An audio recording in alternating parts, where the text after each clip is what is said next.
विसयन सुर जीव समेता विजय करन सुर जीव समेता सकल एकते एक सचेता राम अनादि अवधपति सोई राम अनामि पग पग सोई राम अनादि अवधपति सोई राम अनादि अवधपति सोई सब कर परम प्रकाशक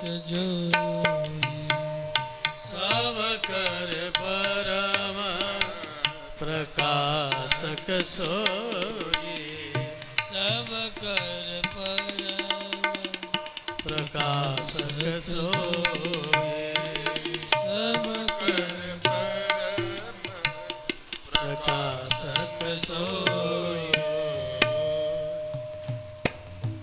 अधर्म बढ़ता है तो भगवान आते हैं, धर्म का उन्नयन करने के लिए आते हैं, धर्म की रक्षा करने के लिए आते हैं। ये अधर्म बढ़ता ही क्यों? एक तो जुग जुग का अलग अलग नियम है, प्रत्येक जुगों का। परमात्मा भी स्वतः अपने संकल्प से जगत में आने की आकांक्षा रखते हैं। यह मात्र कह देने से सारा दोष परमात्मा के सिर पर चला जाएगा। सत्य यह है कि यह जगत, प्राकृत जगत अज्ञानमय है और इस अज्ञानमय जगत में ब्रह्मादि देवता से लेकर के तिर्यक मनुष्य पशु पक्षी लता गुल्मादि सब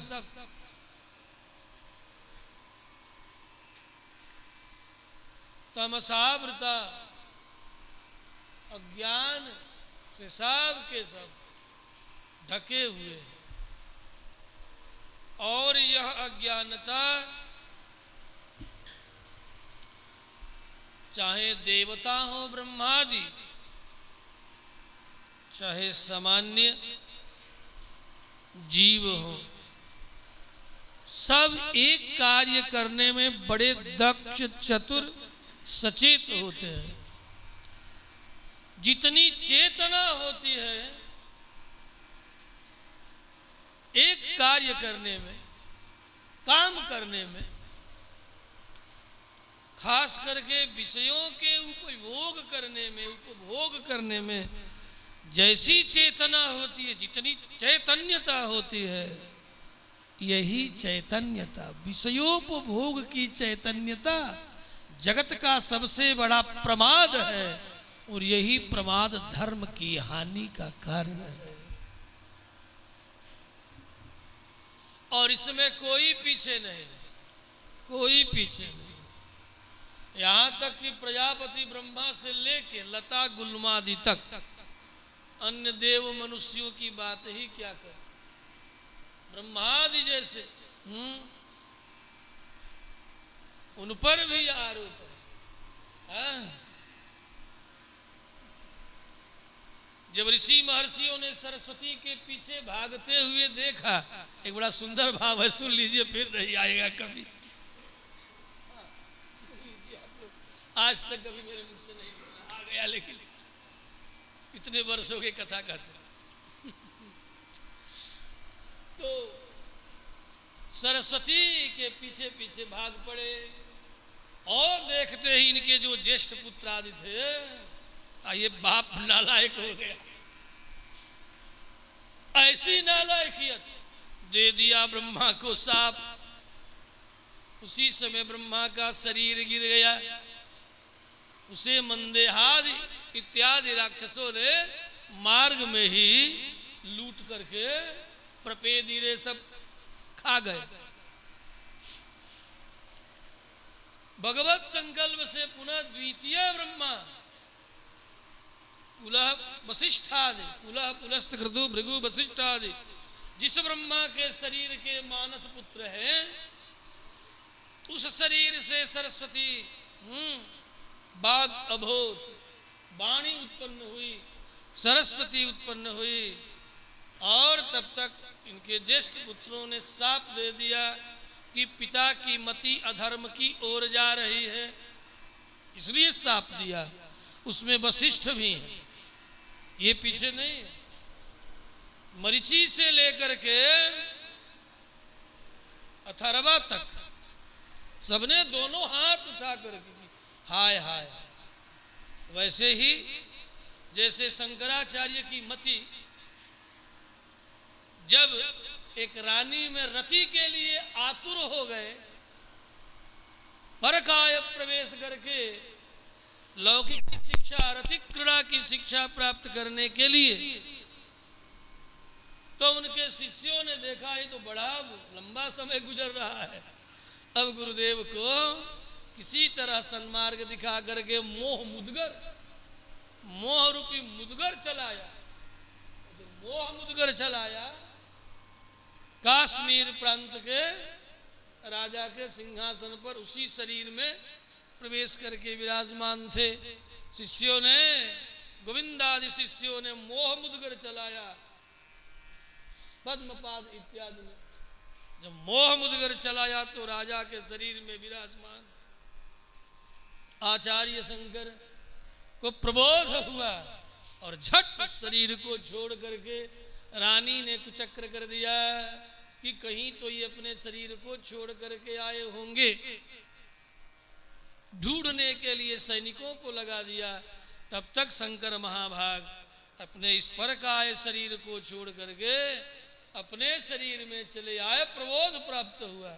तात्पर्य है कि कभी कभी पुत्र को, शिष्य को भी सदाचार्य और पिता इत्यादि को प्रबोध करने का अधिकार है, क्योंकि तमसेन अंधः तमसेन, ये संसार अज्ञान से आवृत है।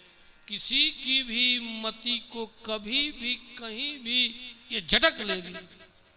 और ऐसे समय में योग्य ज्ञान विज्ञान से युक्त जो शिष्य हो चाहे पुत्र हो, उसका कर्तव्य बन जाता है कि अपने गुरुजनों का उद्धार करे, अपने पिता का भी उद्धार करे। ये मत सोचना कि बस केवल पिता और गुरु का ही कर्तव्य है। ऐसा समय आ जाए तो प्रबोध करने का अधिकार, यही ज्ञान की महिमा है, निर्मोह की महिमा है, अनासक्ति की महिमा है। तो ब्रह्मा को बड़ी ग्लानि हुई जब द्वितीय शरीर प्राप्त हुआ, यही भाव कहने जाए तो विलक्षण है। यद्यपि कहीं संतों से सुना हूं, ये मेरे मन की नहीं, लेकिन उठ गया अब। तो ब्रह्मा ने अहल्या की सृष्टि की। अहल्या अनिंद्य सुंदरी, सरस्वती से भी बढ़ करके अहल्या थी, जिसे लोक भाषा में अहिल्या कहते हैं।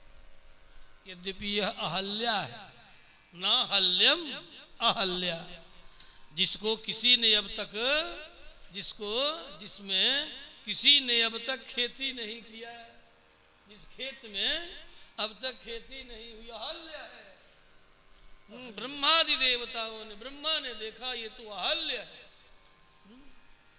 अर्थात उनके मन में ये संकल्प हुआ कि ये तो खेती करने योग्य नहीं है, छोड़ दो इसे। जो खेत जोता बोया ना जाए उसका भी नाम अहल्य होता है।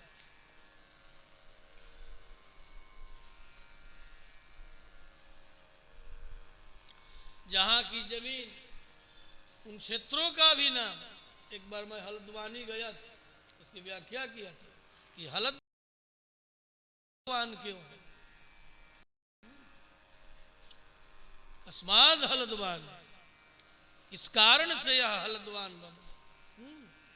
हलनाथ तदवान, हलनाथ तदवान, जिसका विदारण करके और खेती किया जाए, विविध प्रकार की औषधियों को उगाया जाए, वो हलद्वान है, खेती के योग्य है। चारों तरफ पर्वत पठार, उसके मध्य में एक छोटा सा भूभाग जो कि खेती के योग्य हो, तो दुनिया वालों ने, ऋषियों ने कहा ये हलद्वान है, हलद्वान है।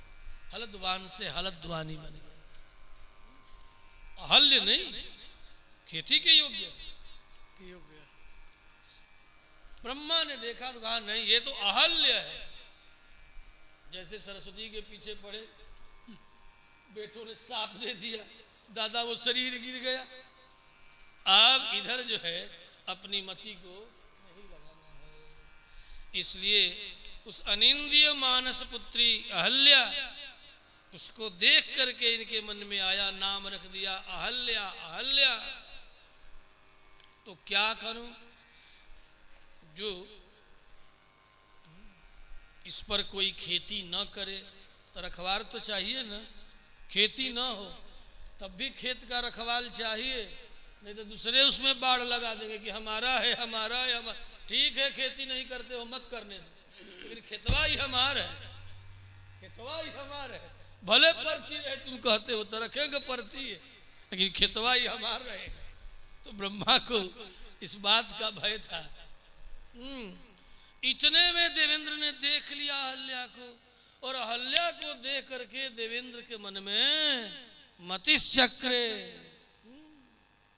ये मन में भावना जग गई कि काश प्रजापति प्रसन्न होकर के, रंभा उर्वशी तो हमारे राज्य में है ही, ये अहल्या भी मुझे प्राप्त हो जाती तो कितना अच्छा होता।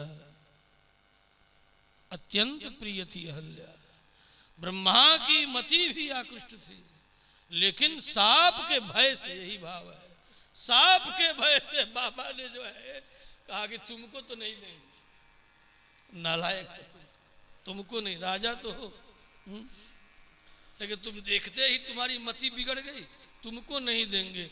ये तो उसको देंगे जो देख करके भी जिसकी मति धीर गंभीर बनी रहे। इंद्रादि ने मन ही मन कहा कि ऐसा तो दुनिया में कोई नहीं मिलेगा बाबा, वो तो मैं देख रहा हूं कि अहल्या की उत्पत्ति के पश्चात आपकी क्या दशा हुई है। ये थोड़ा ठिठोली नहीं है, बड़ी देखो भारतीय सनातनी संस्कृति में किसी चीज को जो है छिपाने वाली भावना ही नहीं, बहुत स्पष्ट है, प्राचीन हमारी, क्योंकि ऋषयः सत्य वक्ता रहा, सत्य बोलने वाले हैं, मंत्र दृष्टा रहा, केवल मंत्र के दृष्टा ही नहीं है, सत्य का भी उद्घाटन करते हैं ऋषि लोग। अभी कलयुग चल रहा है, कलयुग के कोलाहल में ऋषि जैसा बोलने लगे और कलयुग बढ़ जाएगा। हाँ, इसलिए देश काल परिस्थिति, लेकिन उन कथाओं का अनुवाद हो रहा है। तो ब्रह्मा ने कहा कि तुम्हें तो नहीं दे सकते, किसे दूं, किसे दूं, पहले तो इसे कहीं रखूंगा परीक्षा के लिए, वह वास्तव में परीक्षा के लिए, कि जिसकी सृष्टि के पश्चात मेरी मति भी दुर्मेधा को प्राप्त कर ली, जरा देखूं तो कि हमारे सृष्टि में ऐसा कोई है क्या। ये अहल्या को देख करके जिसकी मति में तनिक भी विकृति उत्पन्न न हो, ऐसे मिले ऋषि गौतम। ऋषि गौतम जंगलों में रहने वाले, ब्रह्मा लेकर के चले आए और ऋषि गौतम से कहा कि ये मेरी बेटी है, मैं सृष्टि के कार्य में देखभाल नहीं कर सकूंगा, इसलिए इसका भरण पोषण, पालन पोषण, शिक्षा दीक्षा सब आपकी जिम्मेवारी। गौतम ने कहा ठीक है। बहुत समय, बहुत काल गुजर गया और इसी गौतम ने हर प्रकार से रक्षा करते हुए भरण पोषण शिक्षित दीक्षित किया। ब्रह्मा तो देख रहे थे, तो इसीलिए छोड़े ही है यहाँ, जरा देखूं तो सही। जिसे देख करके इंद्र मचल गया, उसे देख करके ऋषि गौतम मचल रहे हैं कि नहीं? उनके हृदय में मचलन हो रहा है कि नहीं, विचलन हो रहा है कि नहीं? लेकिन जब अनेक वर्षों तक अनिंद्य सुंदरी, या कहूं अंग्रेजी में कह दूं तो मिस यूनिवर्स, मिस ब्रह्मांड, मिस यूनिवर्स थी उस समय की, क्या उसकी अनिंद्य सुंदरी अहल्या। ब्रह्मा प्रसन्न हो गए और प्रसन्न होकर के ऋषि गौतम को ही प्रदान कर दिया कि इसके योग्य आप हैं। श्री राम भद्र भगवान की जय। गौतम ने यद्यपि प्रतिवाद किया, हे पितामह, मैंने तो केवल आपकी आज्ञा का अनुसरण किया, आपने जो कहा किया। ब्रह्मा ने कहा नहीं, इसके योग्य आप ही हैं, आप ही इसे संभाल करके जमनियम आसन प्राणायाम ध्यान धारणा कर सकते हैं, दूसरे किसी और का सामर्थ्य नहीं है कि अहल्या को संभाल भी ले और जमनियम आसन प्राणायाम भी उसका होता है। हाँ, सौंदर्य व्यक्ति को यमनियम आसन प्राणायाम से विचलित कर देता है। अन्यत्र यदि कहीं किसी अन्य ऋषि महर्षियों के यहाँ ले जाऊं तो संभव कि यमनियम आसन प्राणायाम से विचलित हो जाए। आपके आश्रम में निवास करती हुई भी अहल्या को देख करके भरण पोषण करते हुए भी किसी भी प्रकार से आप विचलित न हुए, अतः यहाँ रहने से मर्यादा भी बनी रहेगी और आपका तप भी बना रहेगा। और इस अनिंद्य सुंदरी के सौंदर्य प्रकृति में अन्यत्र अनावश्यक विकृति नहीं उत्पन्न कर सकेगी। बहुत सा अद्भुत भाव है। श्री राम भद्र भगवान की जय। लेकिन जंगलों में रहने वाले ऋषि, निवार साग पात खाने वाले ऋषि, अहल्या के मन में एक भावना न गई कि सृष्टि के पश्चात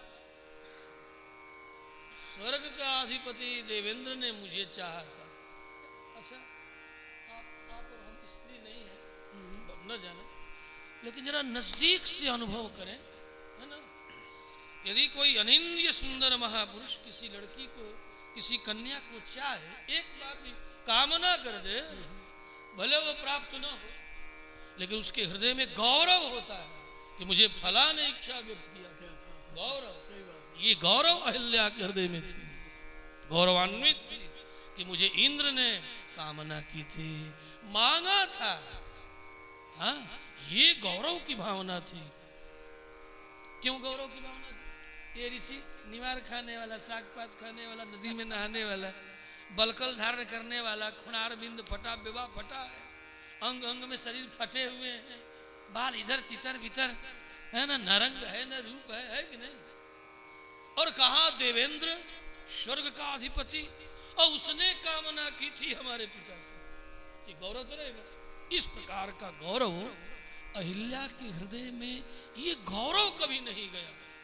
भले गौतम के यहाँ रही, लेकिन एक इनके मन में भावना बनी रह गई कि कभी, इसीलिए भगवान कृष्ण ने मजाक किया था रुक्मिणी से। देखो, बहुत बड़ी भाव सुंदर भागवत में चले गए। रुक्मिणी से जो मजाक किया था, इसीलिए किया था कि तुम्हें तो पता है मेरे पूर्वजों को शाप है, भले दुनिया मुझे द्वारिकाधीश कहती है, लेकिन मैं राजा कभी बन सकता नहीं, और तुम्हें चाहने वालों की तो कोई कमी नहीं थी। हो सकता है कि तेरे मन में गौरव हो, तो मुझे शिशुपाल हमारा ही बुआ का मैंने भाई ही था, वो भी चेद नरेंद्र था, राजा था, और मैं तो कभी राजा बनने वाला हूं नहीं। तो कहीं रुक्मिणी के मन में ऐसी गौरव की भावना तो नहीं है। उस गौरव की भावना को निकालने के लिए दसम स्कंध प्रमाण है, भगवान कृष्ण ने ठिठोली की। लेकिन रुक्मिणी तो फिर रुक्मिणी है, भगवान की नित्यानुपायिनी है। लेकिन ये जो ठिठोली है सामान्य कन्याओं के लिए, विशेष के लिए नहीं। उस ठिठोली में रुक्मिणी यद्यपि परीक्षित हो गई, पास हो गई, लेकिन सामान्य व्यक्ति उत्तीर्ण नहीं हो सकता था, नहीं हो सकता था। तो इसीलिए इन सब ये कथाएं जागतिक जगत की व्यथा को नष्ट करने वाली सब कथाएं, और ये कथाएं दृष्टि देती हैं। सृष्टि में जो कुछ भी घटनाएं घटी है, सारी घटनाएं दृष्टि देती है, व्यक्ति को शिक्षित करती है। श्री राम भद्र भगवान की जय।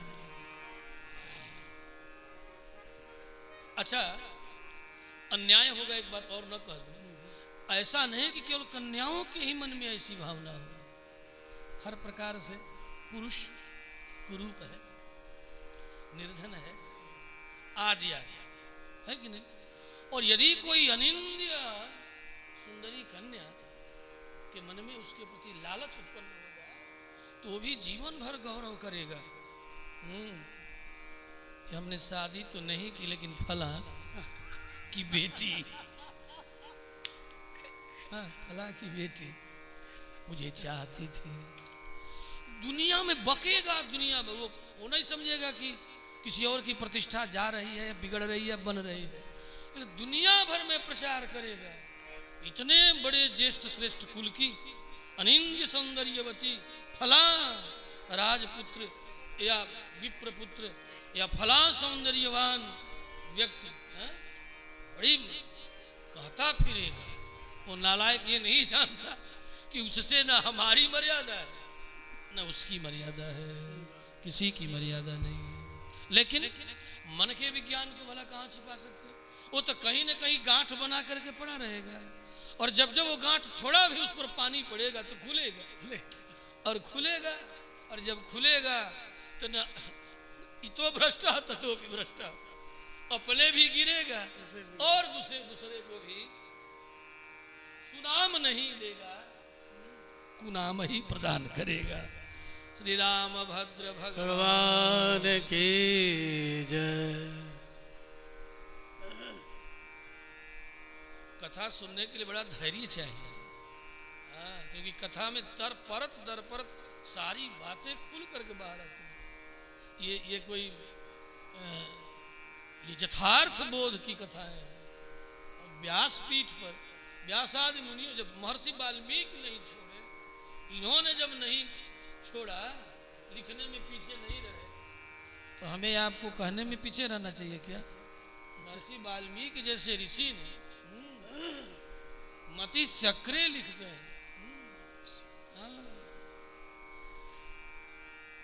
संभव ही नहीं था यदि अहल्या के मन में इंद्र के प्रति आकांक्षा बाद के दिनों में भी नहीं रह जाती, तो संभव ही नहीं था कि इंद्र अहल्या का स्पर्श कर सकता था। क्योंकि मुनि की सेवा करके अहल्या में दिव्य शक्ति आ गई थी, योग शक्ति आ गई थी।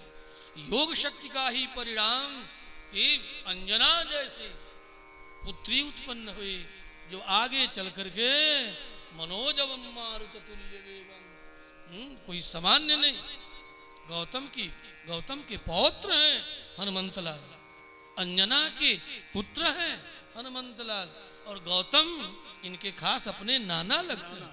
गौतम गोत्रियों का बड़ा संबंध है हनुमान जी के साथ। हाँ, अस्तु सतानंद वशिष्ठ जैसे ऋषियों को जो पद प्राप्त हुआ, वही निमि वंश में सतानंद को स्थान प्राप्त हुआ। श्री रामभद्र भगवान की जय। आज अभी कथा शुरू नहीं हुई। श्री रामभद्र भगवान की विषय करन सुर जीव समेत। विषय करन सुर समाना। सकल एकते एक सचेता। सकल एकते एक सचेता। विषय करन सुर जीव समेता। विषय करन सुर जीव समेता। सकल एकते एक सचेता। सकल एकते एक सचेता। सकल एकते एक सचेता। सकल एकते एक समेत। आओ कल प्रसंग पर राम लक्ष्मण भरत शत्रुघ्न का आविर्भाव हो चुका अवध में। अवध में आनंद भयो।